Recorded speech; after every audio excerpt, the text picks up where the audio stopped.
Welcome to CDCM Reunited Today's Activity. Please view from the beginning up to the end. Thank you, enjoy, and God bless. Isang mapagpalang oras po sa lahat po ng mga tagapakinig po natin sa ating YouTube channel, ang CDCM Reunited Enlighten 1. At ganoon din po sa ating mga kasamahan po na naririto po sa oras na ito. Happy Easter Sunday po mga ka-CDCM. Yan, ngayon po ay pinagdiriwang po natin ang linggo ng pagkabuhay ng ating Panginoon at nawa po ang bawat isa ay nakapagmilay-milay at nakapag-reflect sa ating nakaraang 7 last word. Yan, I hope na na-reflect po kayo. Yan, saan man po kayo naki-attend ng 7 last word, kayo man po ay nagsimba or ano man po yung pagmimilay-milay na inyong ginawa ay nawa, ay na tumatak sa isip nyo yung inyong naging pagmimilay-milay. At narito po tayo, muli para sa ating banal na gawain, ang ating worship night. Pero bago po tayo magsimula, naanyayahan ko po ang lahat na don't forget like, share, and subscribe po ang ating YouTube channel, ang CDCM Reunited The Enlighten 1, para mas maging updated po ang bawat isa sa mga audio po na i-upload po ng ating mga kasamahan po dyan tungkol po sa salita ng ating Panginoon. So ako po ang inyong magiging tagapagdaloy po sa oras po na ito, Sister Joy de la Cruz. At sa atin pong pagsisimula, akin pong tinatawagan ng pansin ang ating opening song, followed by opening prayer na pangungunahan po tayo ni Sister Gemaline Mangayat.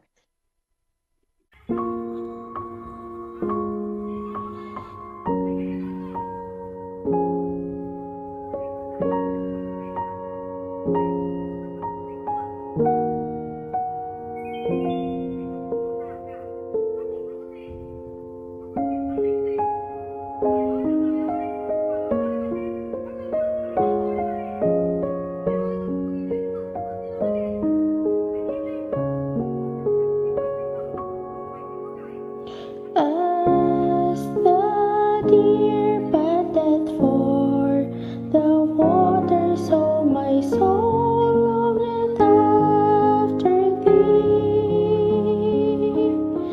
You are all that my heart desire, and I long to worship you. You alone are my strength, my shield. To you alone that my spirit yield. You alone that my heart desire, and I long to worship you. You're my friend, that you are my brother, even though you are a king.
Ama naming Diyos, dakila ka sa lahat, amin kang sinasamba sa gawaing ito, sa pamamagitan ng gawaing ito.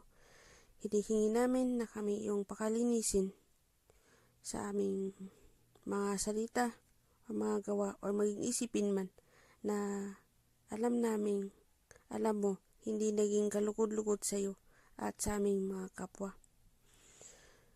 Gabayan mo kami as we go through this activity at patuloy mo kaming gabayan sa aming mga buhay-buhay or in each individual life of each attendee sa gawaing ito. Ito ang aming samot panalangin sa pangalan ng anyong anak na si Jesus. Amen. Amen. Maraming salamat po, Sister Jamaline Mangayat, sa inyong napakagandang pambungad na panalangin. Ganon din po sa ating opening prayer. So napakabuti ng ating Panginoon sapagkat muli niya na naman tayong pinagtipon-tipon sa oras na ito para siya'y sambahin. At ngayon po, alam ko po ng bawat isa sa atin ay may nais ipagpasalamat sa ating Panginoon sa mga pangyayari na naganap sa ating mga buhay.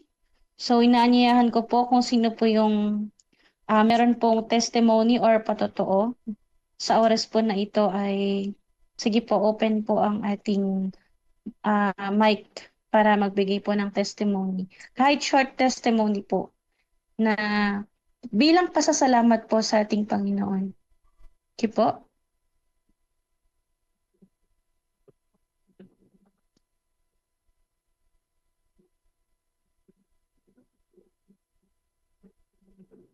Meron po ba?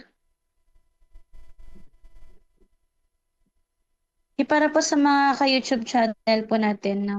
Sa mga nakikinig po sa atin or makikinig po sa atin by YouTube channel, kung meron po kayong mga prayer requests or testimonies or kahit ano man, yan, i-malayan nyo lamang po maisulat yan sa ating comment section at babasahin po yan syempre ng ating mga kasamahan po na nakaantabay po dyan sa ating YouTube channel. So meron po ba? Meron po bang magbibigay ng kanilang patotoo sa oras po na ito? Okay, kung wala, ako, short testimony lang or thanksgiving, nagpapasalamat ako sa buhay na binigay ni Lord sa akin, sa aking family, sa bawat araw. Salamat din kasi binigyan tayo ni Lord ng pagkakataon para mag-reflect ng ating mga sarili.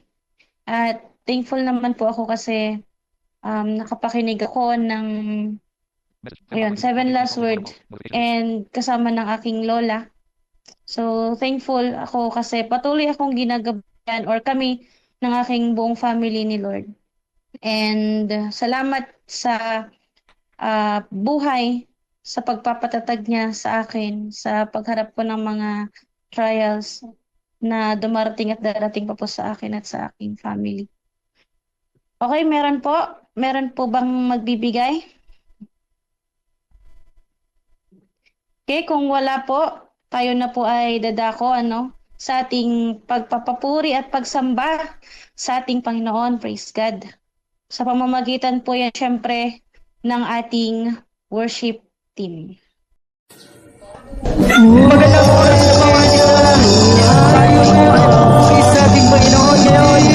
Nakasama po natin purihin ang kanyang pangalan. Hindi po makakahal lang natin kahit malayong tayo. Purihin po natin ang Panginoon. Huwag natin pong ikahiya. Purihin ka namin. Purihin siya. Purihin ka sa walang magkakaroon. Atin pong ipalakpak po natin ating mga kamay. Kahit nasan tayo ngayon, huwag tayong mahiya. Purihin po natin ang Panginoon ng buong puso. At atin pong awitin. Halina sama-sama. Halina sama-sama. Purihin natin siya. Halina sama-sama. Halina sama-sama. Pawitan natin siya. Ipalakpak ang iyong kamay. Itaas sa iyong gaway.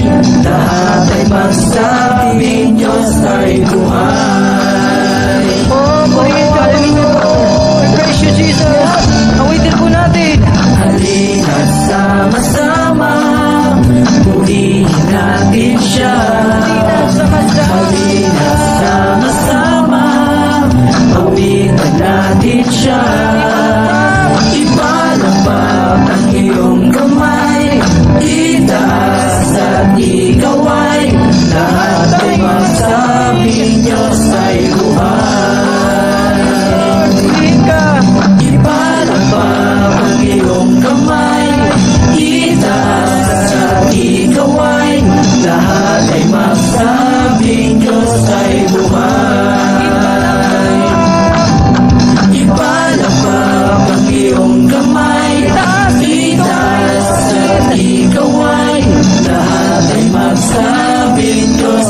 iyong kadakilaan. Po yan, Panginoon. Walang katulad ang iyong pag-ibig. Yes, Lord. Pinatay mo sa amin, Lord. Salamat, Panginoon. Salamat. Bless you, Jesus, Panginoon.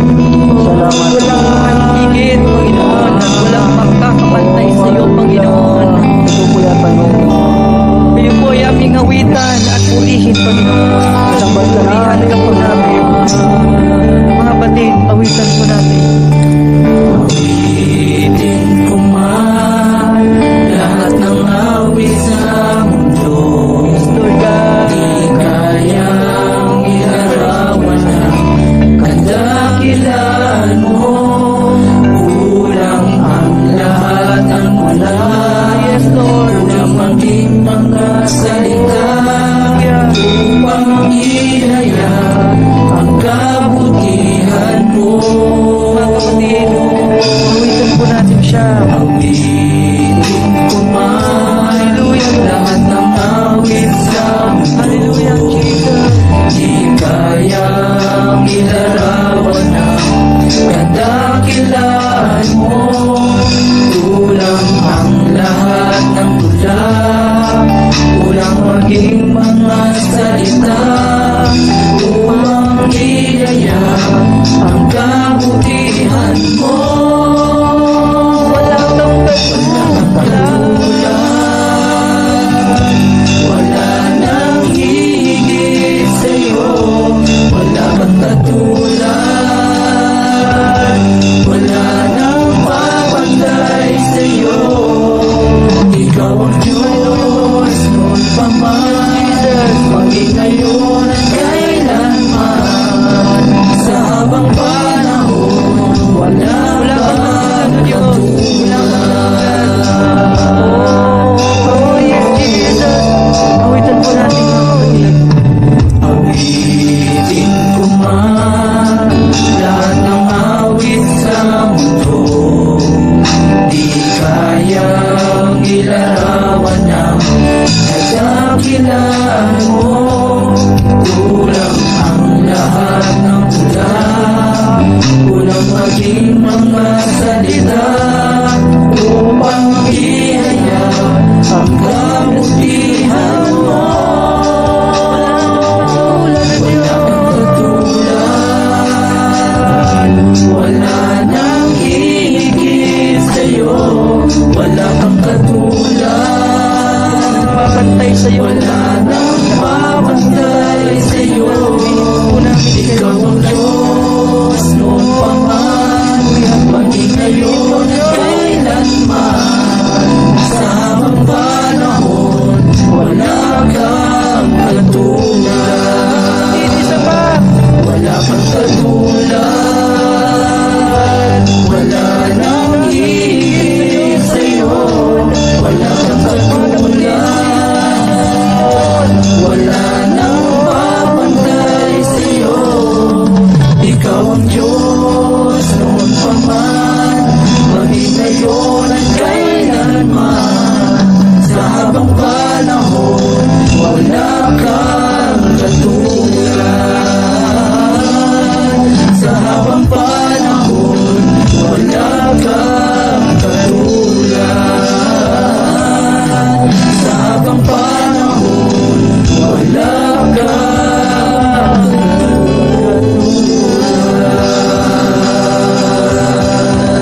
Purihin po natin ang Panginoon. Purihin po natin ang Panginoon. Hallelujah. Purihin po ang Diyos. Praise you, Lord. Praise you, Jesus. Tataas na ang natin to be praised, O Lord. Wala kang katulad, Panginoon. Purihin ka namin. Opo, Panginoon. Purihin ka namin, Panginoon. Salamat sa panahon na pinagkaloob mo sa amin at kami ay makapagpuri sa iyo, Panginoon. Salamat. Salamat sa knowledge and wisdom na bigay niyo sa amin. Na kahit malayo kami sa isa't isa, hindi yan nakakahadlang, Lord. Mapapurihan ka namin. Salamat sa oras na ito, Lord, na pinagkaloob sa amin. Salamat at nandito kami para magpuri sa iyo. Maluwalhati ka, Lord, sa iyong banal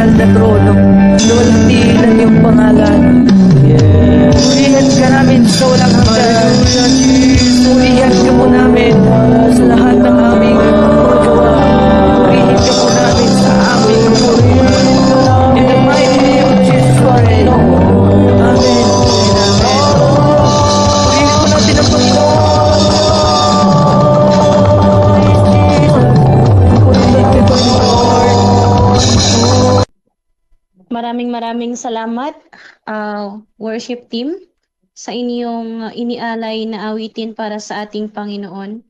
Tunay nga no, napaka-buti ng ating Panginoon. Walang katulad ang kanyang pagmamahal sa atin. Kaya ang nais lamang po ng ating Panginoon ay ang ating pagiging tapat sa ating paglilingkod.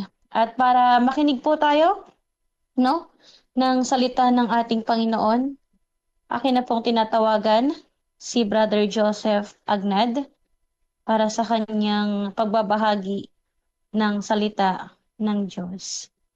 Isang mapagpalang gabi sa ating lahat, mga kapatid kay Kristo. Nagpapasalamat tayo sa Diyos na buhay pagkat binigyan na naman tayo ng isang pagkakataon upang tayo ay makapagbahagi ng kanyang salita. Excuse me.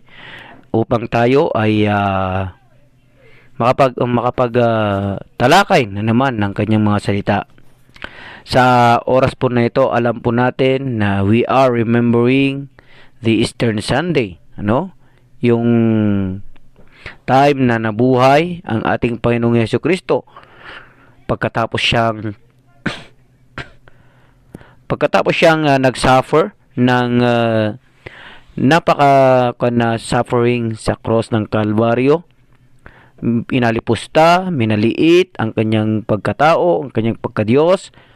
And after all, He died on the cross. Now, ating inaalala sa araw na ito ang pagkabuhay niya. Siguro sa mga pinuntahan nating church kanina, nag-celebrate kayo ng mga yung Eastern egg, ganun. Yung mga yung eggs na yung nilaga na egg, tapos kinoon yan, sabay-sabay na binubuksan as a symbolize of Eastern and yung pagkabuhay, paglabas ni Jesus Christ sa loob ng tomb, sa loob ng yung pinaglibingan sa kanya. So sa oras po na ito ay talaga namang napakadakila ng Panginoon pagkat isa na namang katakumpayan ang kanyang pinakita. Excuse me. Medyo nagpapalya yung aking ang aking lalamunan, pero ganun ba man, ang Diyos pa ang may dakila. Ayan. So yun ang sabi ko, isang katagumpayan. Yan. Isang katagumpayan ang binigay sa atin, pinakita sa atin ng Panginoon. Upang tayo ay ipakita niya na hindi sayang ang kanyang pagkamatay, kundi ito ay successfully done. Nasabi niya dun sa kanyang salita, sa kanyang 6th word, it is finished. Na successfully, lahat-lahat ay talagang tinapos niya. At talagang pinakita niya na ang kanyang pagkamatay ay talagang worth it. Kasi ipinakita niya na siya ay nabuhay. Ayan. So, yun pong sentro ng ating pag-uusapan sa oras po na ito about being freed in a sin by the death and resurrection of Jesus Christ. So, bago pong lahat, tayo muna ay tumungo sa isang panalangin. Panginoong Diyos na makapangyarihan sa lahat, maraming salamat po pagkat binigyan mo po kami ng pagkakataon na ganitong oras na aming inaalala ang iyong kamatayan, ang iyong pagkabuhay. Lord, we know that this is finished. This is, Lord, done 2,000 years ago. But, Lord, we are thankful for have you done in the cross of Calvary, Lord God. Thank you for that death. Thank you for that cross. Thank you for being resurrected from the death, Lord God, to let us know that you have victoried. You have successfully finished your mission for us to be clean, for us to be saved, Lord God. That we can say that our believing on you is very worth, Lord God. Lord, thank you very much. Thank you very much. And all this we pray, Lord God, sa aming mga pag-uusapan sa oras po na ito. Hayaan mo po ng iyong alipin na magbabahagi ay ikaw mismo magbigay ng iyong salita sa aking bibig, Lord God, na Ang tanging gusto mo lang na ipahatid na mensahe ang siyang marinig sa oras na ito. Hallelujah, Jesus. Maraming salamat. Maraming salamat.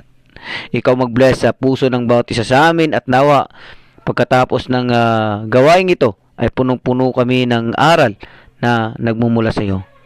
Thank you, Lord. In Jesus' mighty name we pray. Amen. So, tulad nga ng awitin kanina sa ating praise and worship, halina't sama-sama. So, halina't sama-sama nating painggan ang salita ng Panginoon. Halina't sama-sama nating purihin siya sa pamagitan ng kanyang mga salita. So, atin pong pakinggan ang salita ng Diyos na magmumula sa Romans chapter 8 verses 1 and 2. Romans chapter 8 verses 1 and 2. Nasang sabi doon, okay, anong sabi na doon? Therefore,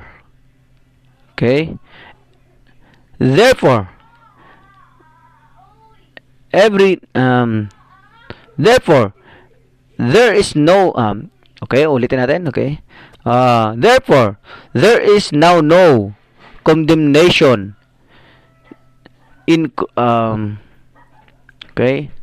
therefore there is now no condemnation those who are in Christ Jesus, because through Christ Jesus the law of the Spirit has set you free from the law of sin and death. Yan. So, therefore, there is now no condemnation. Those who are in Christ Jesus, because through Christ Jesus, the law of the Spirit has set you free from the law of sin and death. Okay, has set you free from the law of sin and death. No condemnation. Wala nang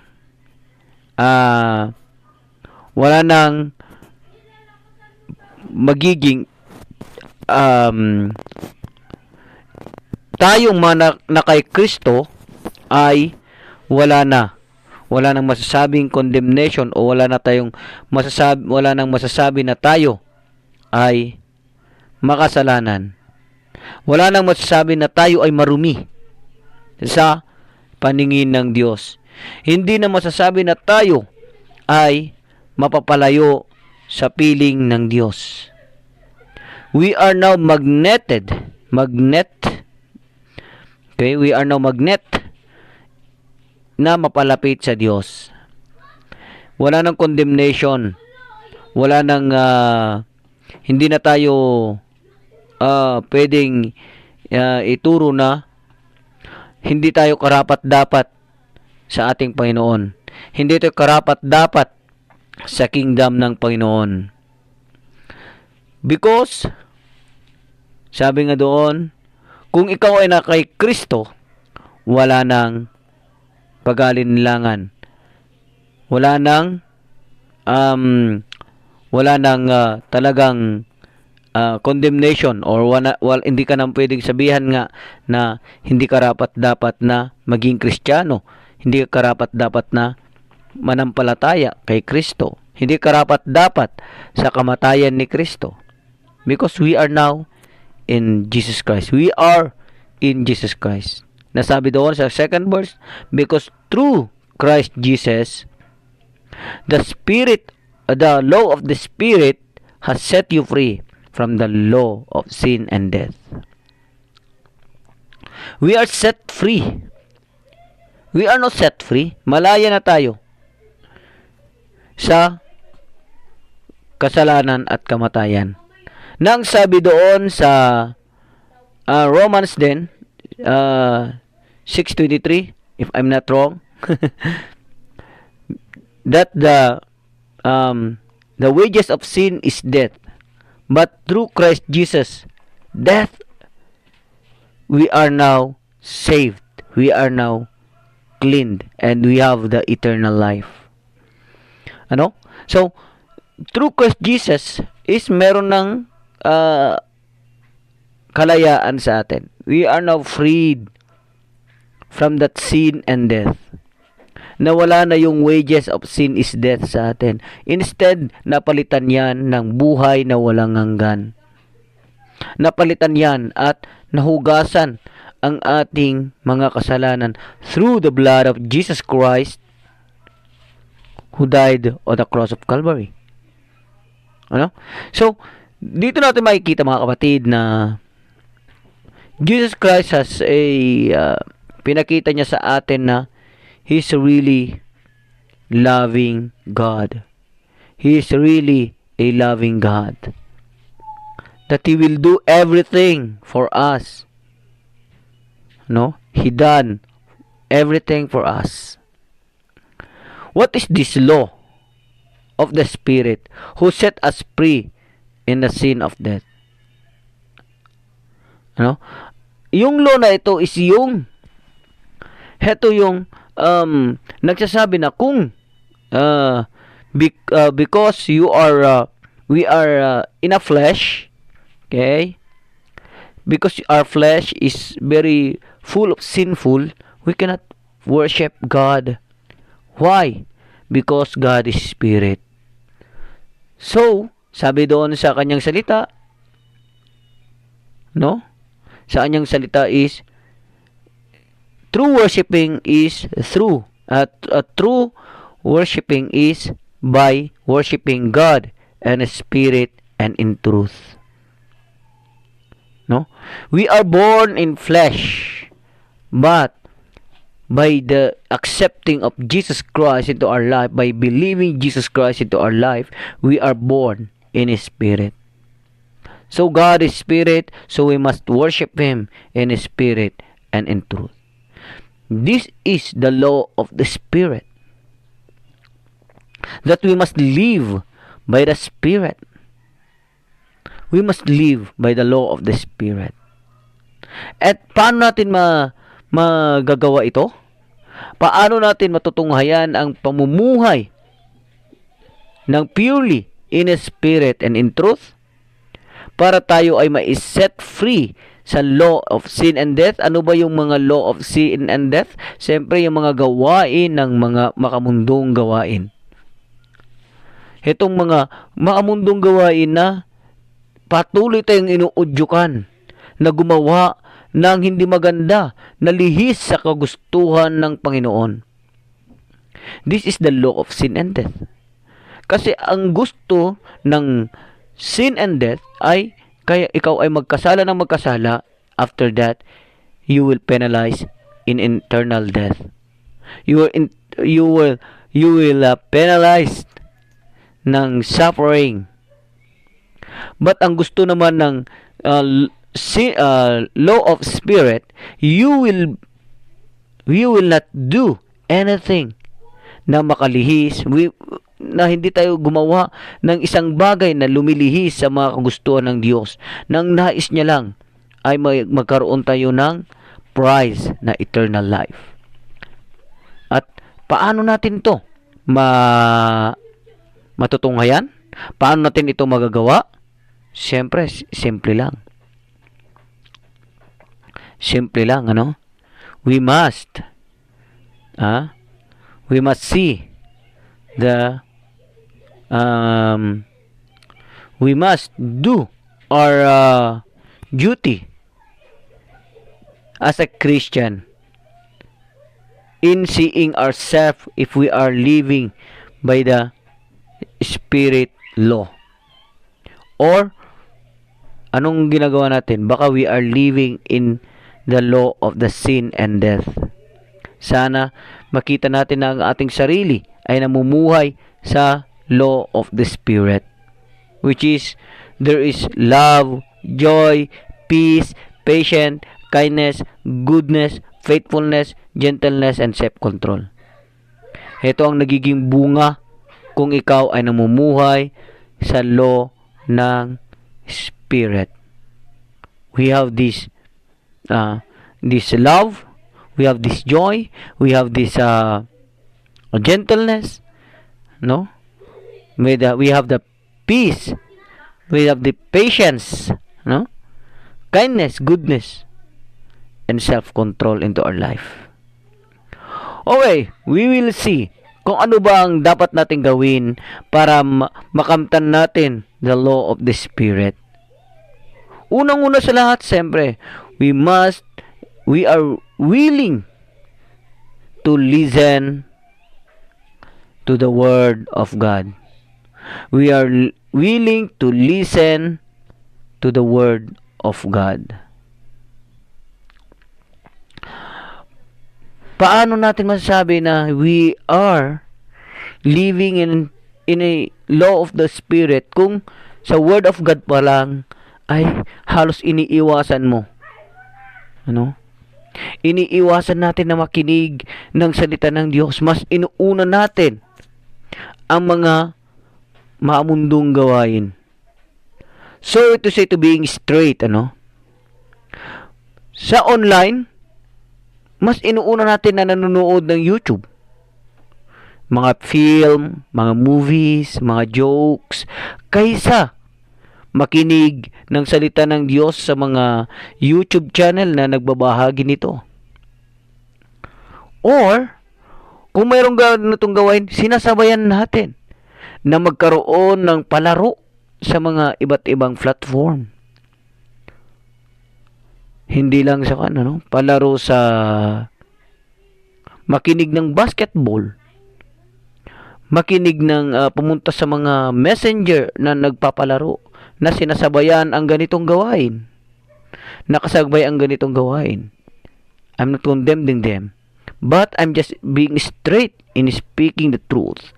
That tayong mga tao na nagsasabi na we are believing in Christ, we are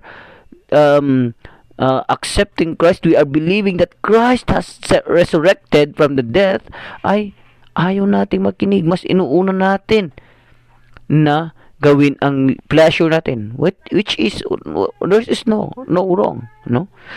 Prices yan kung nikapagsali ka sa mga palaro dyan, siyempre prices din yan, no?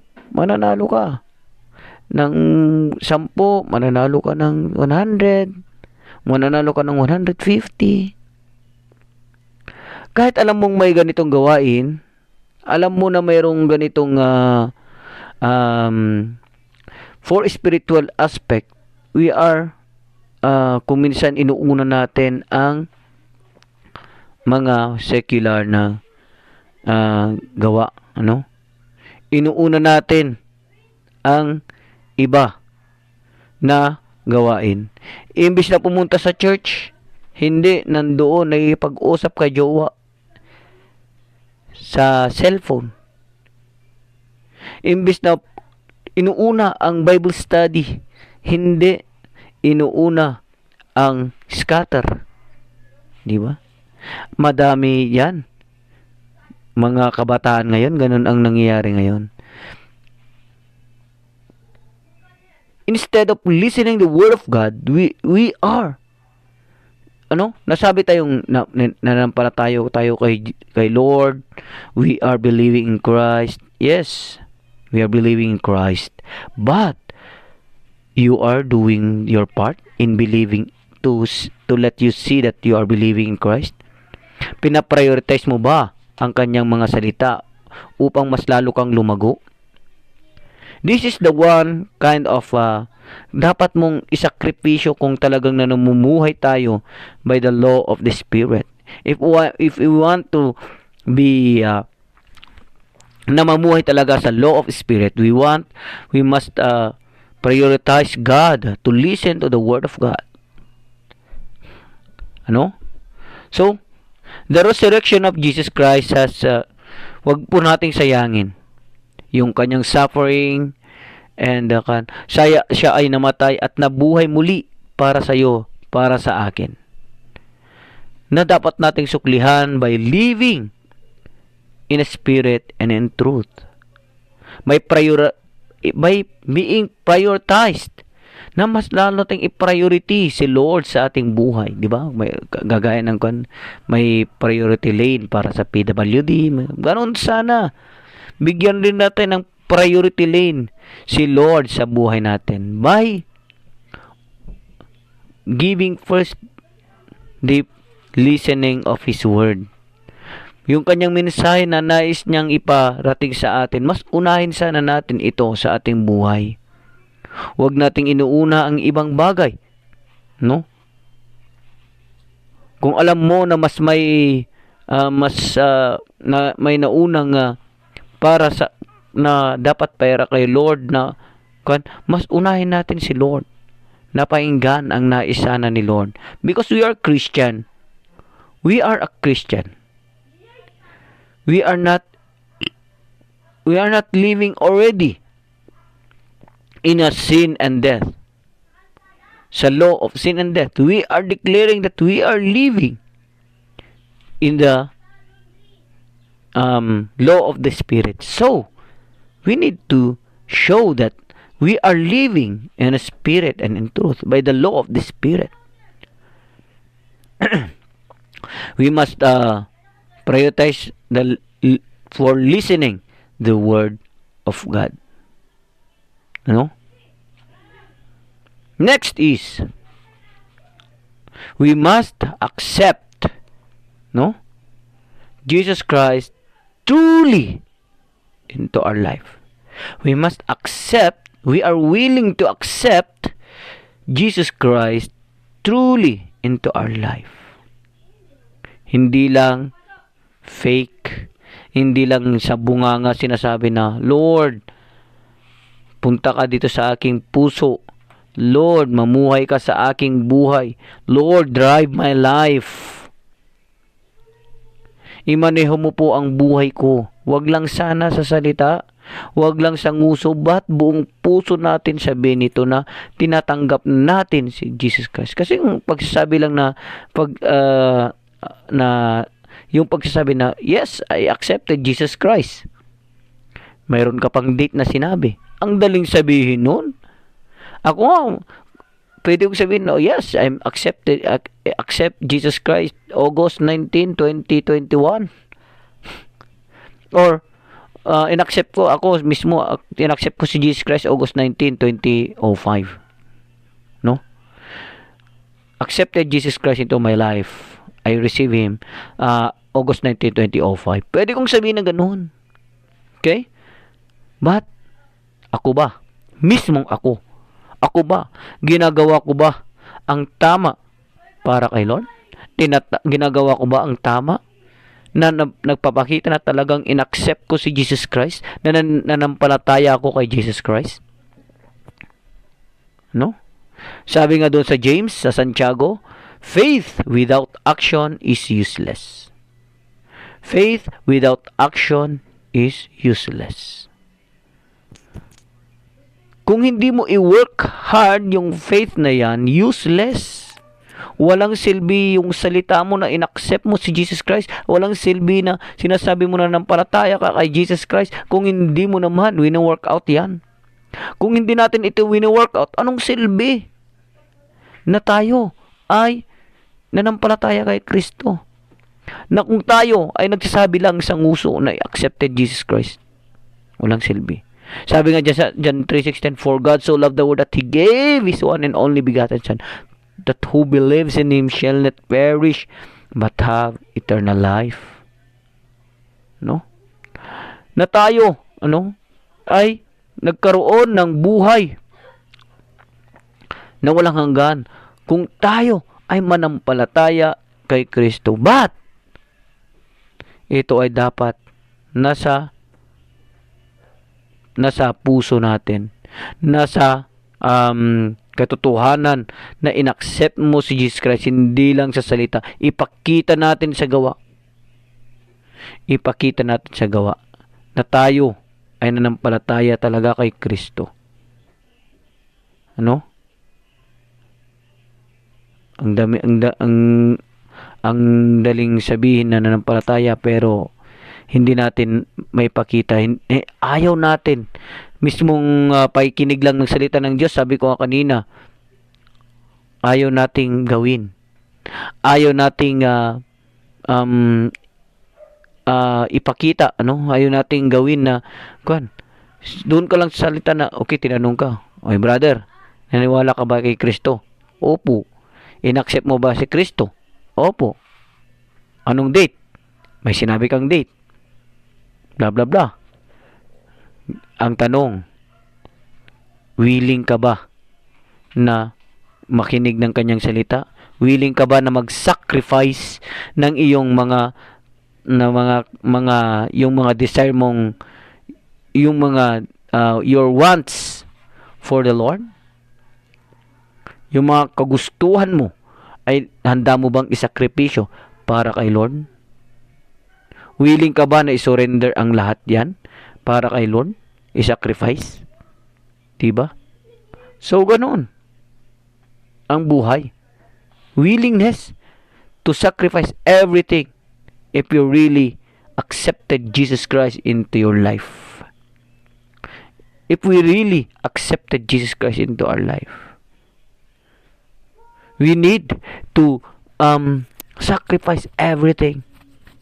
Kahit alam mong malaki yung price sa palaro na yan, pero alam mo naman na nandito ang mayroong gawain na ganito. Ano mas uunahin mo? Yung palaro sa online na malaki ang price, o yung pakikinig ng salita ng Diyos na magbibigay sa iyo ng more growth and it will give you more bigger price at the future? No? Yung minsan mga tao, hindi ka naman sigurado. Sabi nila hindi naman sigurado kung talagang yung mga atheist yata yun, no? Yung mga talagang may philosophy sa buhay. Baka masasayang lang yung sacrifice na yan. Kasi hindi naman sigurado kung meron talagang langit, kung meron talagang may buhay na walang hanggan. Di ba? Sabi ng mga yung mga talagang hindi na nampalataya. But believing in Christ, whatever we have in the future, just put into our heart, just put into our mind that the life, the eternal life is there.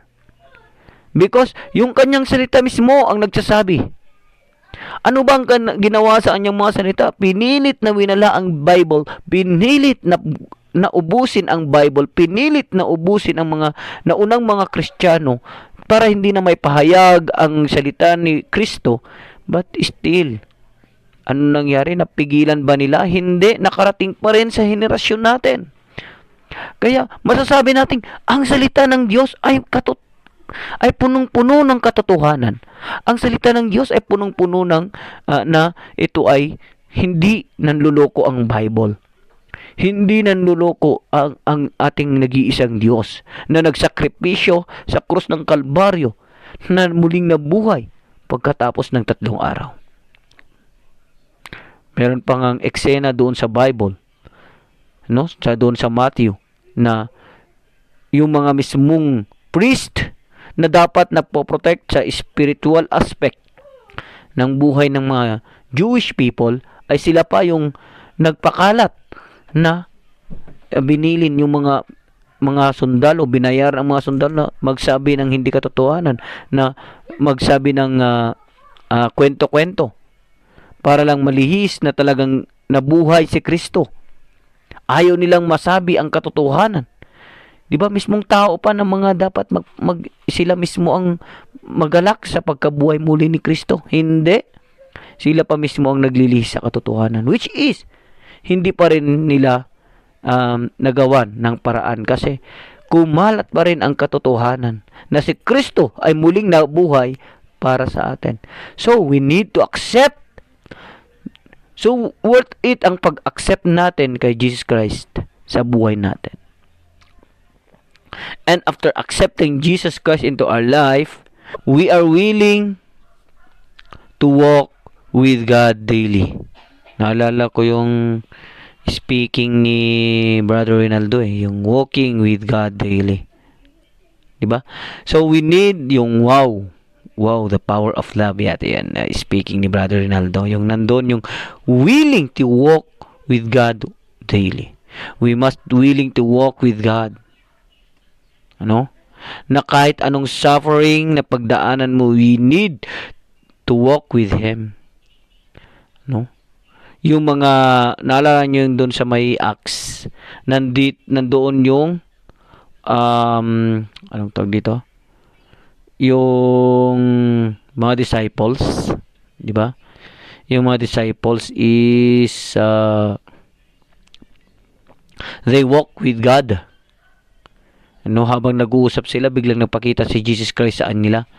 At habang habang binabagtas nila yung daan, nagipag-usap pa sa kanila si Jesus Christ. Lately na lang nila nakuha na si Jesus Christ pala yung kasama nilang naglalakad. Diba? So we need to walk with God and we need to recognize Him into our life. Always. No?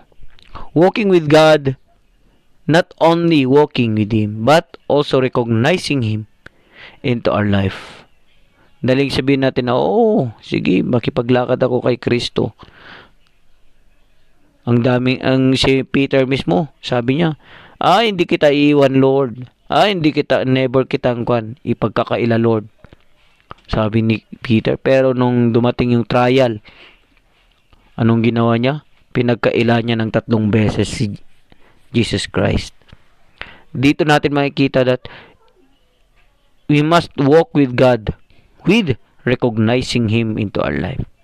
Na hindi lang tayo naglalakad na sa salita lang, sabi ko nga, na sa nguso lang natin sinasabi ang lahat, but we need to say this thoroughly into our life, because God is so very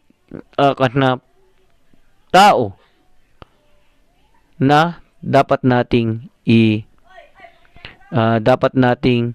idakila, dapat nating bigyang pansin sa ating buhay, di ba? So we need to walk with God daily. We need to walk with God presentably and recognizing Him. At ito, kung magagawa natin ito, we can say that we are really in the law of the Spirit. We are kung magagawa natin lahat ng ito, we are really walking in the law of the Spirit. We can feel the joy.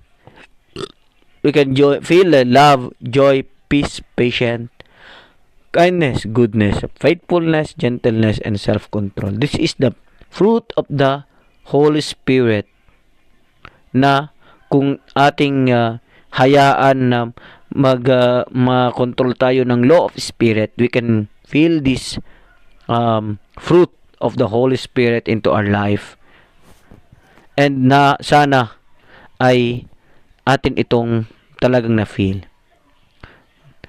Patunayan natin sa ating sarili that we are freed from the law of sin and death, and we are now living in the law of the Spirit.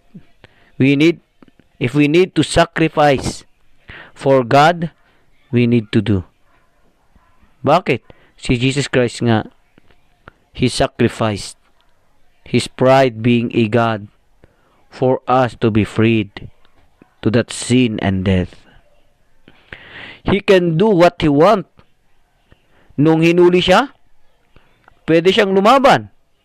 Pwede niyang gamitin ang kanyang kapangyarihan para hindi lang siya mahuli, para ipakita niya talagang siya ay Diyos. Nung nandun siya sa na nililibak siya, pwede niyang magpakita ng miracle sa harap mismo ni Herodes. Yun ang gustong-gusto ni Herodes na makita nung pinadala siya kay Herodes. Na yun ang nais ni Herodes na makita siya ng mga himala mula kay Jesus Christ. Siguro, nung ginawa ni Jesus Christ, kung ginawa lang ni Jesus Christ yun, baka si mismong Herodes bumaba sa trono at binigay niya na yung trono kay Jesus Christ. At that time, Jesus Christ will be a king already. But si Jesus Christ, hindi yun ang nais niya. Hinayaan niya ang lahat para siya para tayo ay ma-freed sa sin na yan. And He will have the kingdom, forever kingdom. No? He has the pride, but hindi umiral yan sa kanya. Instead, He knows kung ano yung duty niya, kung ano ang talagang sadya niya na dapat gawin. Sabi niya, nagpipray siya kung pwede lang Lord, kung pwede lang Father, ilayo mo sa akin yung suffering na ito. Kasi alam niyang masakit eh. Alam niyang napakasakit ang kanyang pagdadaanan. Pero sabi niya, but is not will, but your will be done. Sana ganun din ang gawin natin sa buhay natin. That we need to sacrifice everything. We need to sacrifice yung mga bagay-bagay na wants natin, dapat isacrifice natin para kay Lord, para kay Jesus Christ. So then, maraming salamat sa lahat ng nakinig. Nawa ay nakapulot tayo ng aral in this speaking, no, sa gabi pong ito, at sana maliwanagan tayo to have to be freed from the law of sin and death, at i-accept natin yung ginawa ng through Jesus Christ. We can live in the spirit, in the law of the Spirit. Maraming salamat mga kapatid, at nawa ang Diyos ang mapapurihan sa ating mga buhay, at ang Diyos ang siyang maidakila sa mga puso at buhay natin. And sabi ko nga kanina, we must willing to sacrifice for God. We need to sacrifice for Him para maipakita natin na ina-acknowledge natin yung kanyang ginawa sa krus ng Kalbaryo, ang kanyang kamatayan at ang kanyang pagkabuhay muli. Maraming salamat and God bless everyone. Praise God, maraming salamat po, Brother Joseph, sa inyong ibinahagi na salita ng ating Panginoon sa oras po na ito. So, napakabuti ng ating Panginoon dahil inialay niya ang kanyang buhay para sa ganon ay maligtas tayo sa anumang kasalanan, no, na meron tayo. Pero minsan, sinasabi ko nga, no, na minsan hindi natin napapansin ang bawat sakripisyo ng ating Panginoon. Bakit ko yun nasabi? Kasi, di ba, minsan kahit na gano'n na kahirap yung pinagdaanan ng ating Panginoon sa krus ng Kalbaryo, ay parang hindi natin to napansin. Kasi, makaranas lang tayo ng mga pagsubok, is nandyan yung ating pagko-question sa ating Panginoon. No? Nandyan yung pagtatanong natin kung bakit ba natin ito nararanasan. Si God nga nagawa niyang isacrifice lahat sa Kanya. Tayo pa kaya, no, na tao lang. Napakabuti ng Lord kasi sa kabila ng mga mistakes at pagkakataon pa na nangyari sa atin, is nandyan pa rin yung kamay ni Lord para sa atin. So, isa lang naman yung nais na gawin ni Lord or gawin natin. Ang nais lang ni Lord is maging tapat tayo sa kanyang paglilingkod or sa ating paglilingkod sa kanya. Kung isosurrender natin ano man yung mga mistake natin, yung mga kasalanan natin, kung ano man yung mga pinagdaraanan nating mga pagsubok, lahat yan kayang-kaya nating isurrender kay God. Sabi nga dun sa isang verse na napakinggan ko, sabi niya dun sapagkat gayon na lang ang pagsinta ng ating Panginoon sa sanlibutan, sapagkat ibinigay niya ang kanyang bugtong na anak, upang sino man sa atin ay huwag mapahamak. So napakabuti ng Lord. Hindi niya tayo kailanman pinabayaan. Hindi niya tayo kailanman nais maipahamak. So, ano man yung plan ni Lord sa atin, is siya lang yung nakakaalam. So, nawa, ang salita ng Diyos na ito na ibinahagi sa atin ni Brother Joseph, na ating napakinggan sa ngayon ay magsilbing aral or panibagong aral sa atin. At nawa, ang salita ng Diyos na ito ay tumatak sa ating mga puso, na tatandaan natin na always na laging nandyan ng ating Panginoon, handang magsakripisyo para sa atin. So muli maraming salamat po sa lahat po ng mga nakinig sa atin sa ating worship night sa oras po na ito, at sa mga makikinig din po sa ating YouTube channel. At hanggang sa muli, magkarinigan po muli tayo sa mga iba pa pong banal na gawain ng ating Panginoon. And don't forget like, share, and subscribe po ang ating YouTube channel para mas maging updated po ang bawat isa sa mga audio na i-upload po ng ating mga kasamahan na regarding po sa pag-aaral ng salita ng ating Panginoon. So nawa ang bawat isa ay may napulot po na panibagong aral sa gabi pong ito. So happy Easter Sunday po ulit sa lahat ng ating mga kasama at pati na rin po sa ating mga ka-YouTube channel. Ako po ang inyong naging tagapagdaloy po sa oras po na ito, Sister Joy de la Cruz. At sa atin pong pagtatapos, akin pong tinatawagan si Brother Reynaldo Buenaventura para sa kanyang closing song, to be followed the closing prayer ng ating speaker.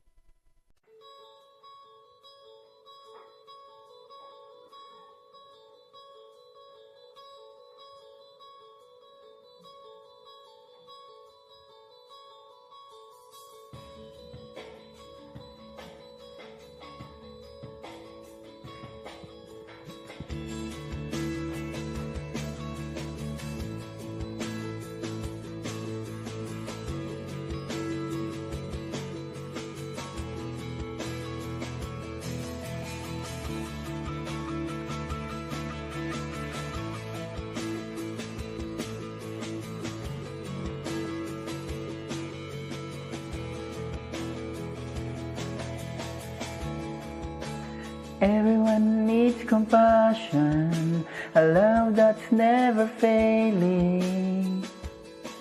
Let mercy fall on me. Everyone needs forgiveness, the kindness of a Savior, the hope of nations.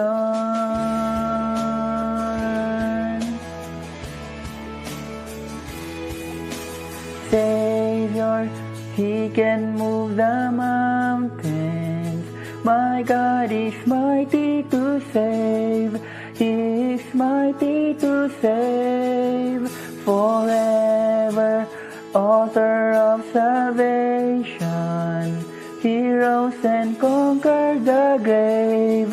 Jesus conquered the grave.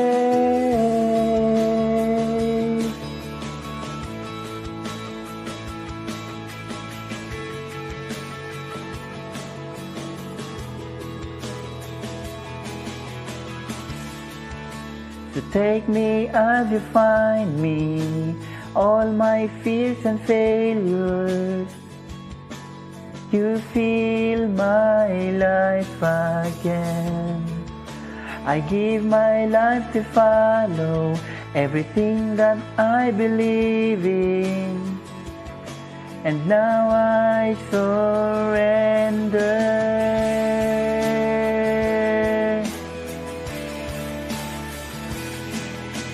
Savior, He can move the mountain.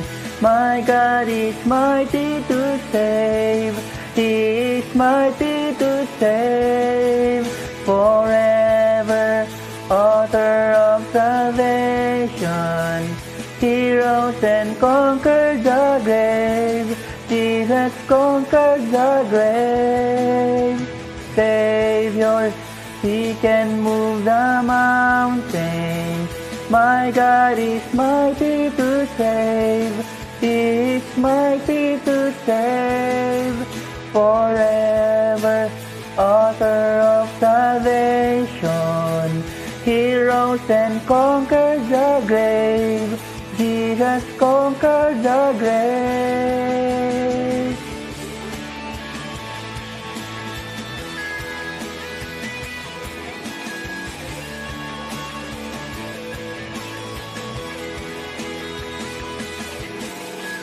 Shine your light and let the whole world see. We're singing for the glory of the risen King. Jesus, shine your light and let the whole world see. We're singing for the glory of the risen King. Savior, He can move the mountains. My God is mighty to save. He is mighty to save. Forever, author of salvation. He rose and conquered the grave. Jesus conquered the grave. Savior, He can move the mountains. My God is mighty to save. He is mighty to save. Forever, author of salvation. He rose and conquered the grave. Jesus conquered the grave. Shine your light and let the whole world see. We're singing for the glory of the risen King. Jesus, shine your light and let the whole world see. We're singing for the glory of the risen King. Jesus, shine your light and let the whole world see. We're singing for the glory of the risen King. Jesus, shine your light and let the whole world see. We're singing for the glory of the risen King. Jesus, shine your light and let the whole world see. We're singing for the glory of the risen King. Jesus, shine your light and let the whole world see. We're singing for the glory of the risen King.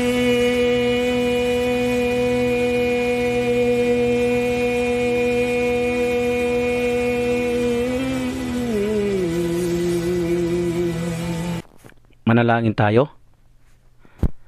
Panginoong Diyos na makapangyarihan sa lahat, maraming salamat sa iyong kabutihan sa aming mga buhay. Thank you, Lord, for giving us these words that you have given to us in this night, Lord God. Thank you for letting us know that the spirit of the law of the Holy Spirit will set us free to the law of sin and death, Lord God. Thank you, Lord. Thank you, Lord, for this message that we have in this night. Maraming salamat at hayaan mo nawa na ang mga salita mong ito naming narinig ay aming may sa pamuhay at aming may sa puso, Panginoon. At sa aming paghiwalay sa gabing ito ay hayaan mo ng iyong kapangyarihan ang siyang bumantay sa amin. Bantayan mo po kami sa aming pamamahinga at bukas ng umaga, babangon po kami na may bagong pag-asa, na may bagong lakas na haharap sa iyo, Panginoon. May your word speaks to us into our life, Lord God. Thank you, Lord. Thank you, Lord. Thank you for all the blessings that we have, Lord God. Thank you, Jesus. Salamat, Panginoon, at lahat ng ito ay aming hinihiling at hinihiling po namin ang iyong pagbantay sa amin, Lord God. Thank you, Lord. Thank you for your death. Thank you for the resurrection that you have done. And that we can say that we are saved, Lord God, by accepting you into our heart. So, Lord, maraming salamat. Walang hanggang pasasalamat ang aming maibigay. At lahat ng papurit pagsamba ay aming inaalay sa iyo, Panginoon. Sa pangalan ni Jesus, ito po ang aming panalangin. Amen. Thank you for viewing. Please subscribe and see you again next activity. God bless.